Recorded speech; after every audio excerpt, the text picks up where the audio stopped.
my name is Julie Willett, and I am a volunteer here at Restoration Atlanta.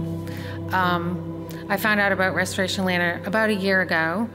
I was going through a really broken part of my life and was thinking a lot about myself.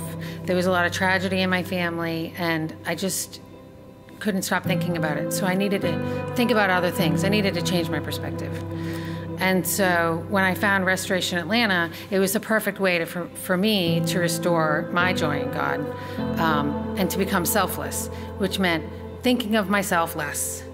So that was our mission. So we brought my husband and my children who were teenagers. I brought a few other families that had young children, and there was something for everybody. And what I learned here through this amazing experience was that I didn't have to do anything. I just had to be with. I heard other people's stories, and they were so much like my own that I was like, oh, they're just like me. We might look the same or live in different places, but they had been through tragedy too. And they were sisters, they were mothers, they were daughters. This amazing just process of connecting. And so we spent that time, and I left, and I wanted to just be here every day, and I wanted to come down, but I live 40 miles away. And so how could I take this experience and do it in a way that was more convenient? And convenience might be the wrong word, but more centrally located for my own life. Because, you know, busy with families, with kids, how can I be of service to my own community? And not just to Restoration Atlanta. Pastor Jim and Andy have this amazing program here. They don't necessarily need me every day, but I felt that need to serve and be with elsewhere. So I took a step back, and I took that whole week after we left and reflected. And I said to myself, okay, how can I take this experience and parlay it into something that's manageable that I can do with the rest of my time in Gwinnett County. So I looked at the things around me and the things I was already doing, and I changed my perspective about them. For years we've been going to a nursing home and assisted living center and helping residents there. What I learned at RATL was that homelessness is on a variety of different levels.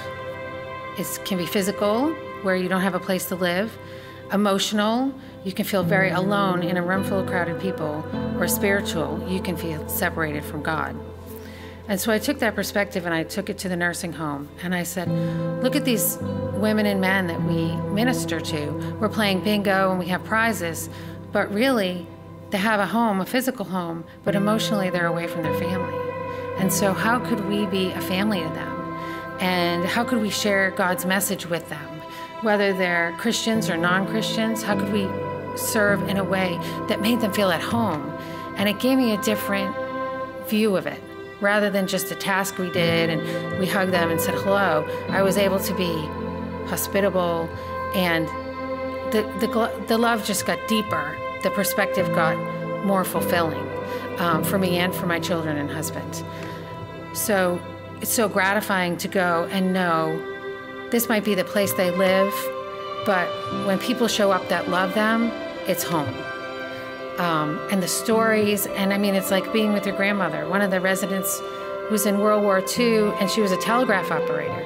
And she would tell us the story about, I hope I did the right thing. I hope I sent the right message, you know? And just being able to listen to them and have them talk about their children. The whole be with concept really changed for me. I wasn't there doing for them. I was being with them and listening to their stories and learning from them, which was the coolest thing.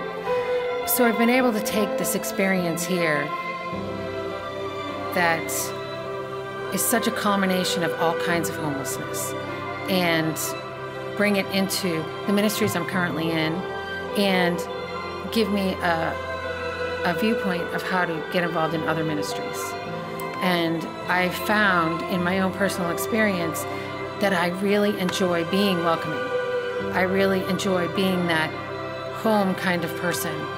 And the coolest thing is that in order to be hospitable and homey and welcoming, you can't be perfect.